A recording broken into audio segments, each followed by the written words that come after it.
Hi guys, thanks for tuning in to another episode of Regan's Rugby Strength and Conditioning. Got a rugby player here, James Miller, who's given us some of his time. I don't know too much about his playing experience, but he's just quickly told me he's played in New Zealand and Spain and Italy. So it'll be a good chat and find out more about rugby and his rugby around the world, I guess it is. So cheers, James, for giving us your time this Wednesday night.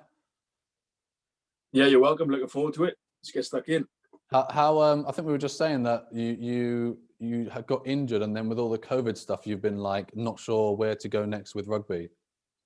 Yeah, exactly that. So last March it was, I had my second ACL reconstruction on my same knee, on my right knee, which obviously is terrible news for any rugby player really, but it kind of, mashed at the time with all the COVID as well. So it was a bit of a strange time really. It wasn't like an operation and then straight back into rehab and see where we go from there kind of thing, because everything just closed. So I got my surgery done early March. I came out, I was on crutches for 2 weeks, then I kind of dropped my crutches ready to go, and then the world just closed. I couldn't get back into the club, I couldn't see physio, I couldn't get back to see my doctor. Very difficult to see anyone in the medical team, and I couldn't get into the gym. So since then it's been a bit of a shit show really. You know what I mean? Kind of over the last 12 months I've kind of done as best I can my own thing really, trying to get some rehab done. I've seen a few physios and some top guys actually, so we're getting there, and now it's just a case of with everything blowing over, hopefully by this summer, it's a case of see what comes for possibly the start of next season, or what's after that. Mm-hmm. And then just because you were with Lazio when you hurt your knee, do they support you after, or is it until the end of the season, or what happened with them? No, I was with San Sebastian. I was with San Sebastian in Spain. Got that wrong. Sorry, mate. Did my ACL. I was with Lazio just before that. But I went to San Sebastian in Spain, near Bilbao. Amazing place, actually. If you get a chance to go there, go there. I never heard of it before they contact me. So get over there if you can. San Sebastian near Bilbao. They put me straight through. To be fair, straight through to the doctor for an MRI and all that stuff with my knee. Found out the worst really, that it was another reconstruction, and then went straight in private. They looked after me. That's good. Kept paying my way, which I know a lot of players really struggle with, trying to sort of negotiate with their clubs when they're out for a long time. Kept paying my wage, kind of looked after me. I still had my rent was all sorted through the club, so they kept on with that, and then they got me straight into to a top surgeon, and I got it done pretty much straight away. So absolutely faultless. I really appreciate what he did, and I know a lot of players have been through similar situations, and it's a lot more difficult than what I had it. So I really appreciate the way it was handled, to be honest with you. What was Spanish rugby like? I'm guessing it was the top league you were in. Yeah, well, growing, to be honest. I think because they had they've done quite well recently in the sevens. They've kind of jumped on the back of that kind of success with their sevens team, and it's grown a lot. There are an awful lot. Before I went there, I honestly didn't expect it. There are an awful lot of Southern Hemisphere boys there. Lots of English guys playing. Yeah, a lot more than I expected. I've got a lot of Ireland boys over there. It actually is a much better standard than you would kind of anticipate. Really enjoyed my time there, and loved it. That's wicked. And then, so we've kind of gone around now. So how did you go from local Welsh rugby playing lad, and then where did you go from there, and where did you find your first sort of paid clubs and stuff like that? Yeah, long story, eventful story, but I had a good time doing it. Basically, I was playing for my local home club, and kind of came through all the ages there. Went on to play for the Dragons Academy, which is my region, Newport Gwent Dragons. So I played for the academy there, the under-20s and that. Then I went to uni. After uni, in uni I did my first ACL reconstruction, which is kind of bit of a bugger, but setting the tone for the career. Yeah, exactly. Yeah. So from there, I was lucky to get anything afterwards, to be honest with you. Anyway, but and then while I was there, I got contacted by a guy in New Zealand who kind of recruits for a club in Christchurch. And he asked if I'd be, keen to go there to kind of, there wasn't professional, it was an experience kind of thing. They try and get players over, look after players, give you like transport, and then kind of pay your rent and then you play for the club and kind of find a job. And I was like, yeah, it'll be something different. Fancied that. An experience in New Zealand is not to be sniffed at for any rugby player, really. So that was a good way to go. So yeah, I did that. Absolutely loved my time there. Was looked after really well. And then when I was kind of coming towards the end of that season, I got an email from a guy in Rome who was recruiting for his club. And this would have been my first professional gig then. He said, we've seen you, we like what we've seen, and would you be interested in coming to Rome for a season? And when you get a chance to live in Rome, it's hard to turn down no matter what the other parts of it are. But amazing opportunity, and I kind of grabbed it with both hands. I left New Zealand kind of, with a bit of disappointment because I had a great time there. But at the same time, I thought if this is an opportunity I pass up to have a crack at going pro, then I might not get another one. So it was one of those, and I grabbed it with both hands. And then ended up, my first club actually was in Serie B, which is actually the third division in Italy. Okay. So I was a bit like apprehensive, third division in Italy is not going to be a great standard. And when I got there, it was probably worse than I expected, to be honest with you. Really? In the first place. Yeah. I recently read Ben Mercer's book. I think it's Ben Mercer. He wrote a book called On the Fringe or something like that, about his kind of experience about going to France and signing for a club and thinking, God, what am I doing here? It was kind of one of those experiences where, I got there and they gave me this flat above the clubhouse, lived above the clubhouse, overlooking the pitch. It was lovely, actually. And then the first training session, you got boys turning up, with fags in their mouths, and that's most of the listeners. That's what they're used to in their level. Yeah, well, to be fair, that's what I'm used to from Wales anyway. So it wasn't a problem. But then to try and be very professional in that environment is a bit difficult as well, Yeah. I was full time paid by that club as an employee of the club as a player. But then, all the boys around me were just playing for fun. It was a community club. So it was it was difficult because you weren't immersed in professionalism. It wasn't easy to just, in the morning we got weights and this. I kind of did most of it on my own, to be honest. Did my own skill sessions, my weight sessions, and then kind of met the boys in the unit for training and played on the weekend. That was my first kind of professional contract, as it were. But then from there, I met a guy who was part of that club. He's from that town. His name's Giovanni Ranieri, and he played for Italy. He's got many caps for Italy. I think he played in a World Cup as well. His one of his profile photos is him playing against the All Blacks, and I think he's had a bit of a tussle with Tanru Manga. So he loves that one. So he's been there and done that. And coming towards the end of that season, then he came up to me and asked if I was staying, and I had a good time there, but I thought I could have progressed more. I knew I offered more than that kind of level of rugby.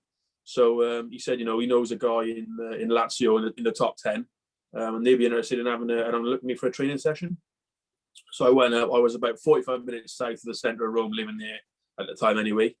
So I went straight to the centre of Rome for a training session at the end of the season, and basically signed for Lazio the week after. They were happy with what they saw. I loved what they offered me, and playing in the top 10. I went basically up 3 leagues and then into an apartment in the centre of Rome. So it was a bit of a complete contrast into what I got to. What happens in that week? What happens in that week of turning up? Is it like you? I don't know how you get. I don't know about selection at that level. Is it you train a few times and then they watch some footage, or how does that work? Well, yeah. Well, they didn't mind any footage. They wanted me to go there and meet them. So at that point, my Italian was still very poor. So I couldn't really converse with the coaches as well as I wanted to. One of the backs coaches spoke pretty good English, so we managed to get by with that. But then, we did some on-field sessions. We did I think I did one weight session the morning I arrived, and luckily for me, I'm quite a gym bunny anyway, as it were. So I fitted in quite well with that kind of stuff. I was all right with all that. And then went on the field, and we did a normal kind of pre-season session, as it were, because it was still before pre-season, because it was at the end of the season before. So it was like a bit of a pre-season session. It was just some skills. We did a kicking game. Then they basically said to me, look, we know you're outside half, so let's have a look at you kicking the posts. And I tell you what, the pressure of doing 15 kicks on the post when a contract is riding on it, it's different. It's different to putting the ball down in front of a stadium, I'm telling you. So yeah, So I got money right on this one. I haven't just got points, I got money on it. Exactly, mate. Every kick was an extra couple of £100 on my contract, you know what I mean? So it was one of those. So I think we did 15 or 16 kicks a post, and I missed one from all over the park. So I thought, I walked off then, and I thought, right, I've done all right here. Like, you know, I couldn't do much better there. So then I think I stayed. I think I went back then to Colleferro where I was living, and then went back up the next day to Lazio, to Rome, for another session.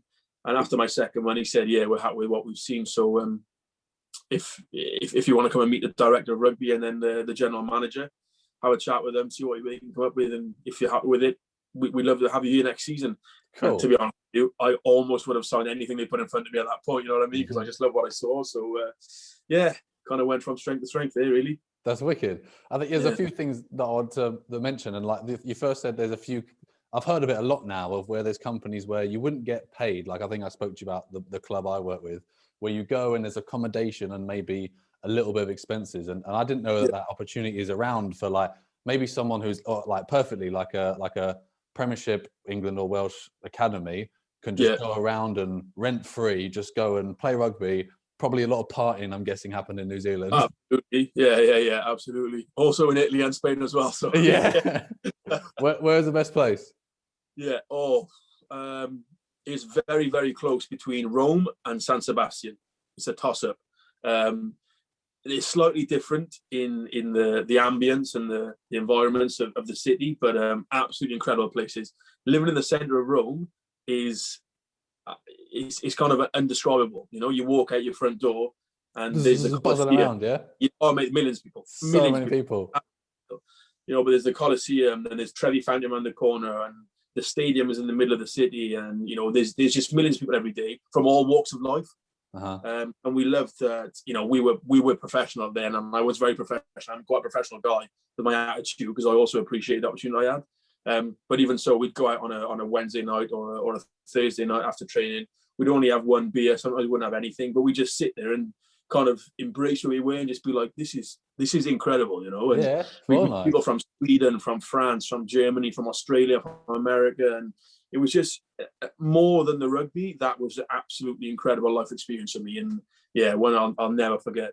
That's wicked. And like, because I think every holiday of mine with boys from 18 until 23, I was just shit-faced tanked, and I didn't. I didn't matter where I was. I could have been in the pub down the road from this house. Yeah. And from after going away with my missus and the other things, like you're sitting there and you can appreciate. I'm like I probably went somewhere that's 3 years before, but obviously on a stag do, I was like, this place is actually amazing. It's like I never looked around. I just sat at the bar.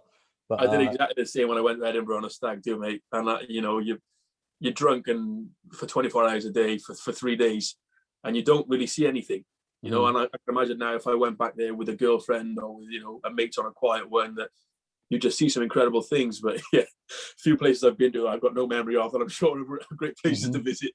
Well, I've been to Amsterdam on a rugby tour, and that was an absolute carnage rugby tour. And then I went to Amsterdam, not with the missus, but with a few other guys who aren't into rugby, but they love smoking weed. And it was just a complete different trip. And I was like, I'd not, like, even I've been there. I think I went on 2 rugby tours there. I went there that third time with other people, and I was like, it's just completely different. And obviously going with someone who's a missus, or you're not just going to get tanked the whole weekend, is a different experience as well. A bit more chilled. I went to Amsterdam in my second year, or no, it was in the middle of my 2 seasons with San Sebastian in Spain. Actually, I went to coach the Basque Country Sevens team. I was meant to play, and then I had a little niggle with my knee, actually, which is a few months before I ended up snapping my ACL. So I should have known then. But I ended up coaching, and we went to Amsterdam, but we were professional then. You know, we were in Amsterdam Sevens tournament. We were playing in the elite level, and we had to be serious. So it was probably a bit different than one of your trips, I'd imagine. But a good time. Proper local level, like no one cares about that 80 minutes of rugby. Like you go somewhere, for 3 nights. There's a rugby game one morning at 11 o'clock, and like no one really wants to play. Yeah, that's it. It's like that. And rugby players, mate, I tell you, the one thing I always say about rugby players, the world over, doesn't matter what level, is quite often rugby is like second best. You know what I mean? They want to be with the boys. They want to be finishing the game and going for a beer together, because it's just life more so than anything. You know, it's things you'll never forget. And rugby is great, and it's given me so many opportunities. And very lucky to have done it. But the world over, the most amateur to the most professional, rugby players are just blokes who want to be together and have a good time. It's just as simple.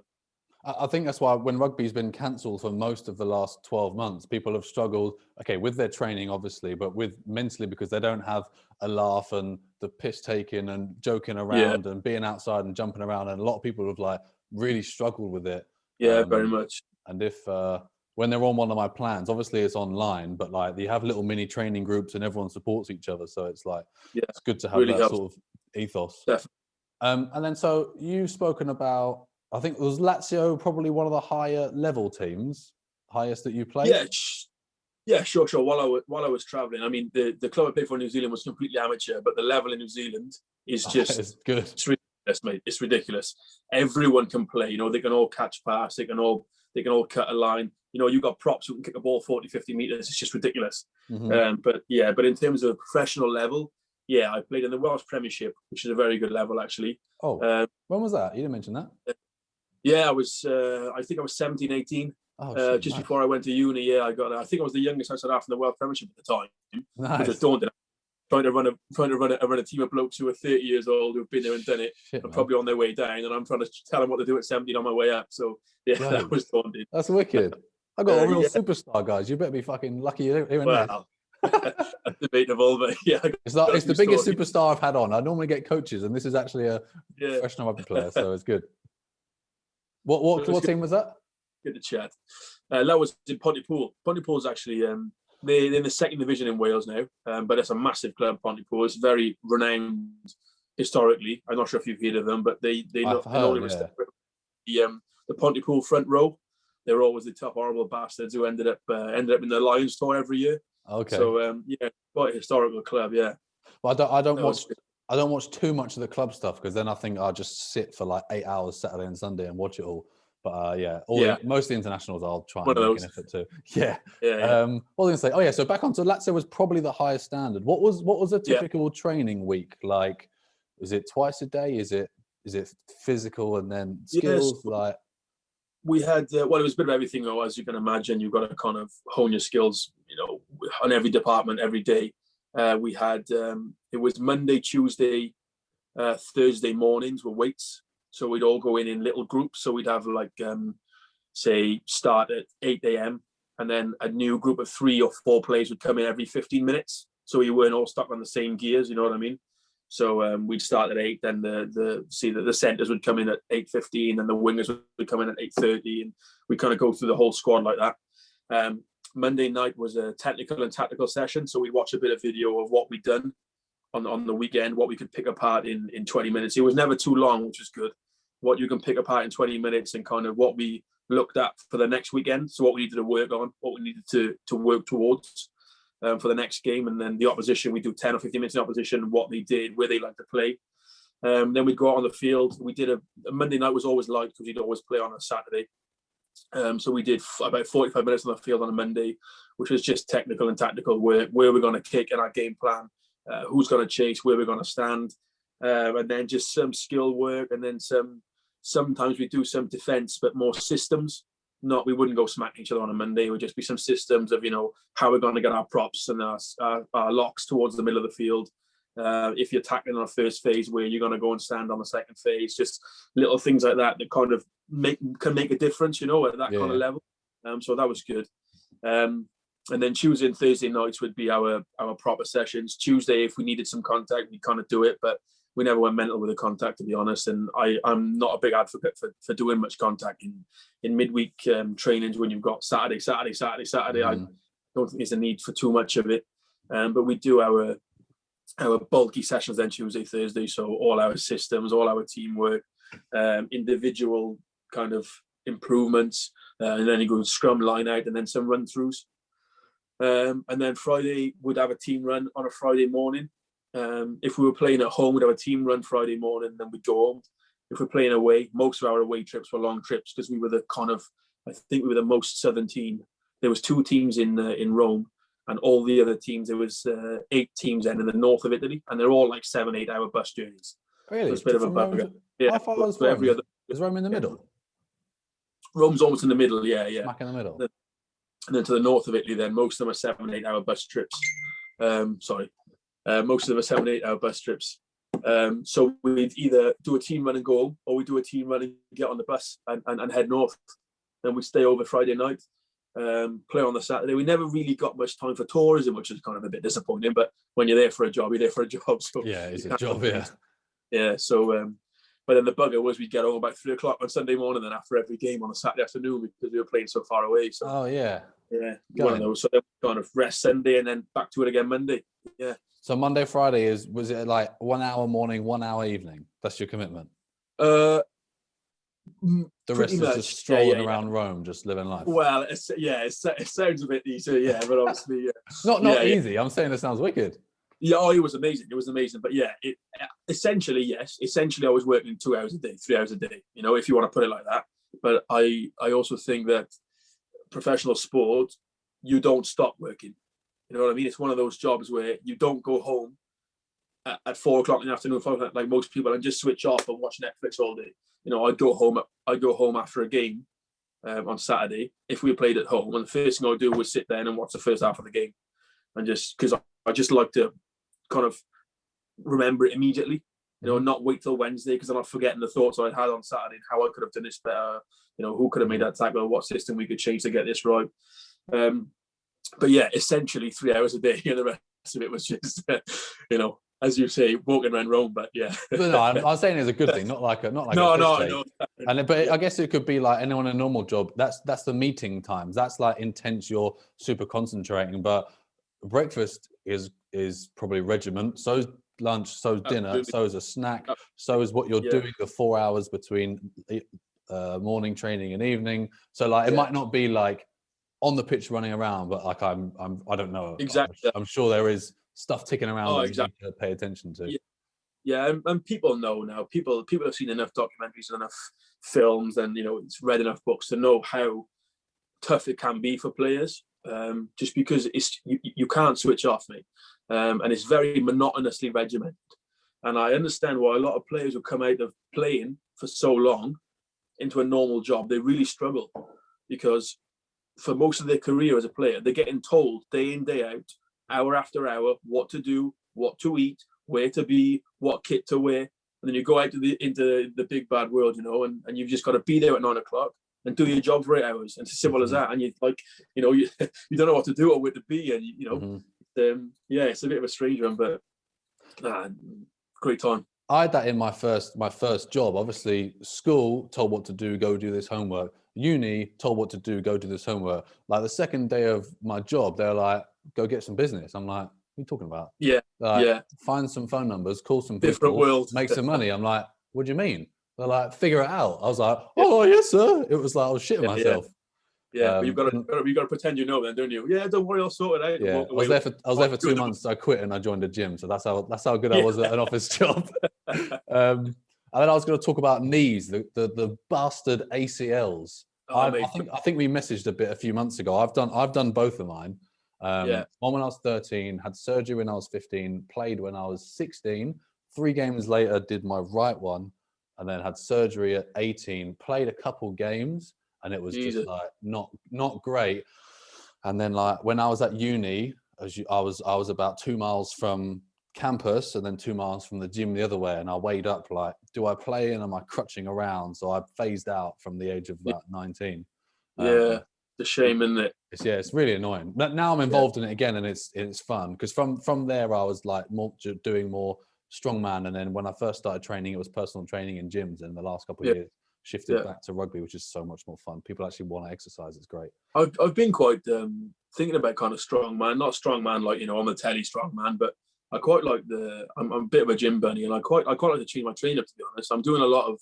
I've always done a lot of hypertrophy and kind of some strength training, but I'd be quite keen to try some different things like those logs overhead and the boulders and Do you get a plan are you not with a club now, but do you get a set training plan that you have to do? Yeah, so let's go with Lazio, for example. We turn up in the gym, we walk through the door, and our plan would be sellotape to the wall. So Monday, Tuesday, Thursday, it'd be a different. It wouldn't be the same plan every week. Monday, Tuesday, Thursday would be a different plan. So, for example, if we were doing power, we'd have, say, 3 sets of 5. say we're doing strength only, 3 sets of 5 on bench, 3 sets of 5 on squat, and then 3 sets of 5 on a prone kind of bent over row. And then we'd have like some isolated exercises, and then some kind of prehab, we called it, where you try and do like some exercises to make sure all your joints and that are flexible enough and robust enough. It was always walk in, what's on the wall, let's get it done. So that was good. And then also for the last 12 months been doing my own thing, so there's been a lot of hypertrophy involved, a lot of curls for the girls, that kind of thing. Hey, you look good, play good. Yeah, you've got to do it, mate. It's science. So you wouldn't be able to do strongman if you were playing in any club at your level, probably, because it's new, because it would be new to you. You would be learning the movements, and you wouldn't be maxing out. It would be annoyingly like you'd be wobbly and you wouldn't be able to do anything. So you'd need to probably feel quite feeble. Yeah, you have to practice it for a bit, and it's not very safe. The logs are big and fugly. Like, if you're watching the podcast, you're not going to hate this bit. But a barbell, you can be nice and upright. With a log, you're proper hyperextended. Yeah. So anyone with bad back is like buggered. Do you know what? I even find that when I do military press sometimes, if I'm going quite heavy military press and I drop the bar below my chin, I feel like I'm going to fall backwards, because you got to arch. I don't really like that feeling. I feel like it's putting too much pressure on my back. But you are meant to be solid, and like a good cue is if you squeeze your bum, then it should lock your hips in place, and like you should be mobile enough to be able to put your head through rather than like this. But no, I'm not trying to coach you. I'm just talking out loud. No. But with the log lifting is unsafe. Stone lifting is unsafe. The farmers is okay because guys have picked up dumbbells for 20 years. The yoke is pretty unsafe. And I think it's good, like, variety, maybe in a pre-season, or like strongman fitness is like you maybe have 10 stations, you can do it in pairs, and it's like on and off. I think it's good general fitness, but in season, I think you've got more important things to worry about than like definitely.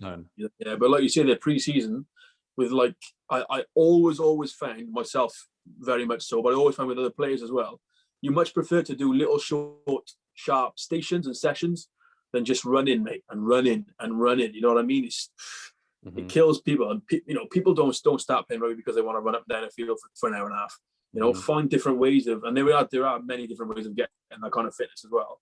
And even off feet things like rowing. Rowing's arguably more enjoyable, and you can get much more out of it, I find, in a couple of minutes of blasting yourself on a rower than just running around a field. So I think every coach, I don't coach the players at your level, but every strength and conditioning or fitness coach will have their reason why they do or don't like, and everyone contradicts each other. And I get tagged in all these things like, oh, have you seen this? And this person said that, and the new fad is this. And I'm just like, find out what level you play at. Are you all rugby, or do you want to lose weight for yourself as well? Blah blah blah blah. And then like let's formulate a plan. If you're one thing I remember from before I was actually when I was in uni, I won't say who it was or whatever because I'm not sure how they'll feel about it, but we turn up at pre-season training and we just get sent around the field and around the field and around the field, and this is a top level club of mine, and around the field and around the field and around the field until players were almost walking, and all we would be told is the benefit of this is mental toughness,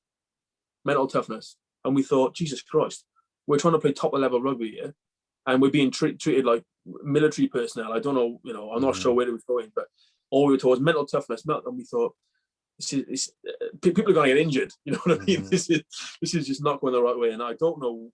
I mean, I know you've got to have S&C coaches and stuff, but I don't know where some of them get their ideologies from. Because, geez, that was just in no way based towards rugby whatsoever. But I suppose every coach has got his own, like you say, his own little thing, and every coach goes to theories, or like you could read a volume of textbook all by the same person. You're going to think this is the only way of doing it. And you never know if someone is that kind of coach or just done like PhD and he's all analytical wearing a lab coat with his laptop when you're training. Like everyone's it's plus and minus, but it's basically if they get on with the head coach or the director, they're going to hire them. They almost don't understand it, I'm guessing.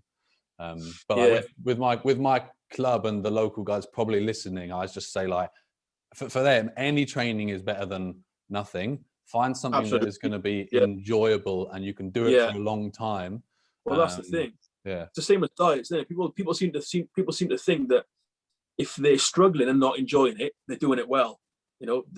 Like, you can really enjoy your diet and do the right thing. You can really enjoy your training and do the right thing. It's just finding something that you enjoy and getting onto it and getting stuck into it, But people seem to think that struggling and trying to fight through things means that at the end of it, they've accomplished more.